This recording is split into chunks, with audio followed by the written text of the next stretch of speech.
వచ్చేసిందంటే lights, sweets, crackers తో blast కదా. కానీ ఎప్పుడైనా ఆలోచించారా ఎందుకు మనం దీపావళి సెలబ్రేట్ చేస్తామని? Let's find out the real story behind this lights. Srirama రావణుని చంపి అయోధ్యకి తిరిగి వచ్చినప్పుడు అయోధ్య జనాలు సంతోషంతో దీపాలు వెలిగించారు. అదే కాకుండా అయోధ్య మొత్తంని దీపాలతో అలంకరించారు. అంతేకాదు అది ఫస్ట్ దివాళీ సెలబ్రేషన్ అని చెప్తారు. రెండో స్టోరీ వచ్చి దివాళీ రోజు గాడెసెస్ లక్ష్మిని ధనం మరియు సంపాదన కోసం చాలా పూజిస్తారంట. ఇంకో ఇంట్రెస్టింగ్ స్టోరీ కూడా ఉంది.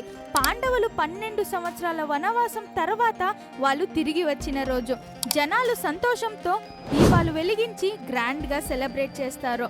ఇప్పుడు దివాళీ అంటే ఫ్యామిలీ టైం, స్వీట్స్, పటాకీలు అండ్ పాజిటివ్ వైబ్స్ ఎవ్రీవేర్. ఇంకో విషయం కూడా ఉంది.